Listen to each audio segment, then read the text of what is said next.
speaker ku xiga Dr. Anwar Diiriye oo isagana meeshan ka soo jeedin doona his topic speech kiisu yahay xiriirka jiritaanka qoomiyadaha iyo afkeeda.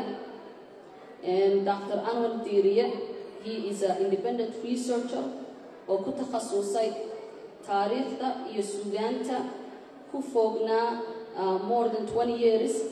wuxuu qoray dhowr book sida Literature of Somali as Mastic and Proverb oo 2006 ahayd. waxa kale uu qoray Somali English and English Somali Medical Dictionary. waxa uu tifaaftiray ka ahaa sanado badan Somali Journal of Somali Studies 2000 ilaa 2016. hadda wuxuu xoghayn guud ka yahay Somali Speaking Pen. waxa uu gacan ka geystay African Biographical Dictionary edited by Professor Henry Lewis Gate in 2010. waxaan ladies and gentlemen waxaan rabaa inay ila soo dhaweysaan Dr. Anwar Diiriye.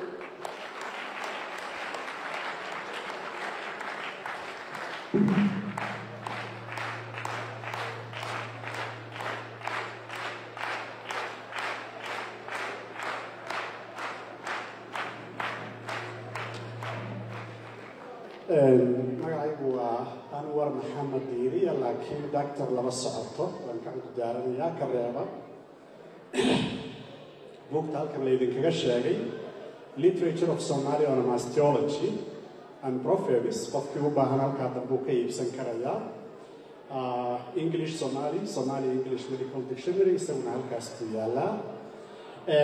aniga waxaa iga aadan madashani waxa weeye qowmiyad sida ay ku ahaan karto qowmiyad marka laga hadlayo afkeeda iyo dhaqankeeda. ma jiri karto mana dhici karto suuragalna ma aha in qowmiyadi ay calaamadda ay leedahay iyo jiritaanka muuqda ee ay leedahay ay lahaato haddii ay ka tagto waxa ay gaarka u leedahay ee ay ummadda kale kaga soocan tahay. waxa ay gaarka u leedahay wuxuu noqon karaa afka oo ah midka ugu horeeya. afku waxa weeye xabagta isku haysa bulshada qaybaheeda kala duwan. waa midda ay hilaadsanto, waa midda uu hankeedu ku dhisan yahay. waxaa halkan in badan looga soo celceliyey ereyga qab isticmaali aan maayo. qab waxa uu ka soo horjeedaa waxa la yiraahdo han. waxa aan ka hadlaynaa waa han weeye, qab ma aha. qabku waa kibir, saldhigkiisuna waa naar weeyaan. markii erayadu kaa baaba'aan maantoo aan joogno aynu qabkii u adeegsan karayno inuu hankii booskiisii galay, wadeeca alla khatar baynu ku jirnaa. bulshadu marka laga hadlayo waxaa jira waxa afka Ingiriisiga lagu yiraahdo nation state iyo nation states. saddexdaa idinkaan idiin daynayaa. aad ayuuna arrinta maanta halkan aan ku hayno fahamka saddexdaa eray ee Ingiriisiga ah ee political science-ka iyo sociology-ga iyo anthropology-ga aad ka heli doontaan uu muhiim noogu yahay in aynu fahamno oo kala garanno waxa uu kala yahay. haddaan idiin dulxaadiyo state-ku ama qaranku si sahlan ayuu ku dubi karaa haddii xeerarkiisa dawliga iyo ay baaba'aan sida kii Soomaaliya aan haysanay uu nooga kala daatay. laakiin qowmiyaddu oo nation-kaahi waxa ay jiri kartaa haddii astaamaheeda u gaarkaa ay xagsato oo sidaan idiin sheegay afku ka mid yahay oo dhaqanku ka mid yahay oo noocadda ay u samaysan tahay iyo sida ay u fikirtaa uu ka mid yahay muddo dheer oo dheer oo dheer oo dheer iyada oo aan state u baahnayn ama aan xataa qaran u baahnayn. laakiin hadda xilliga la nool yahay iyo modernizationku waxay ku barayaan inaan state-kana laga maarmi karin waana midkaan u baahanay.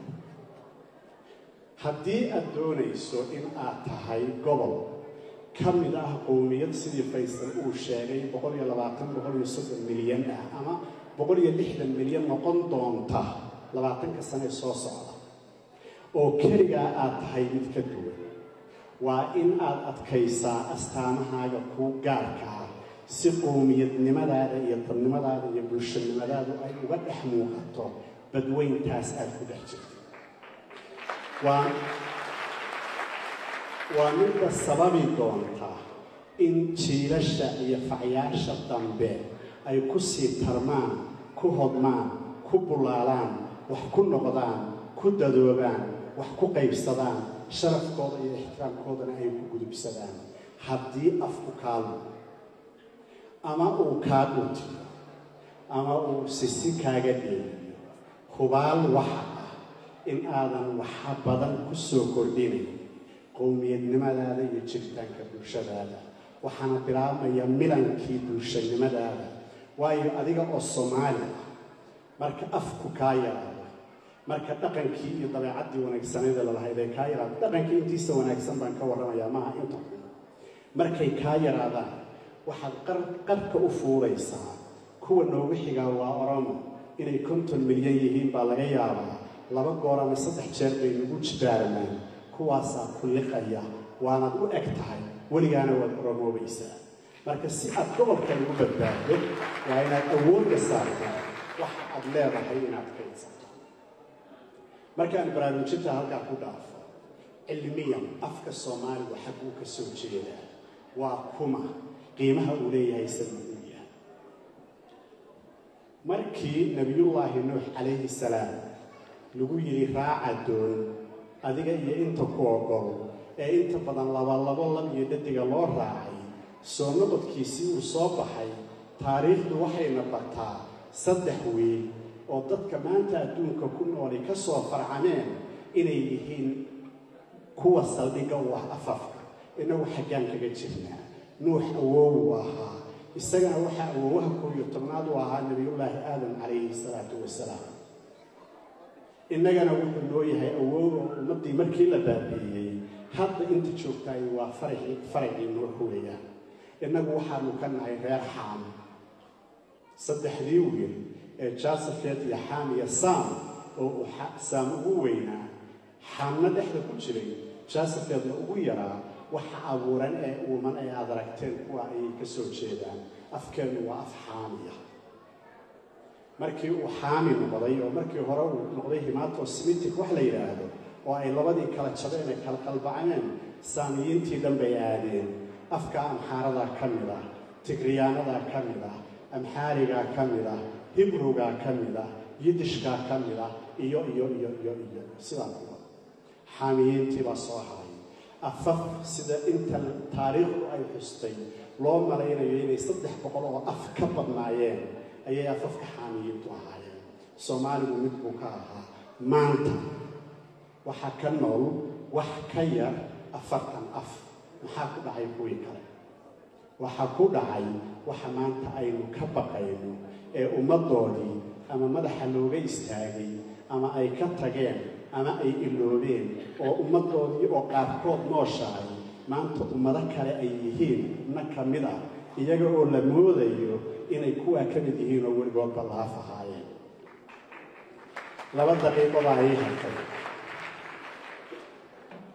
afkii caynkaas ahaa ee maanta inagu aynu u aragno in uu yahay af aan macno lahayn, af aan dhaqaalo lagu samaynayn, af baadiye, wiilkayga iyo gabadhayda ii barin af Soomaaliga, asaagood bay ka harayaan.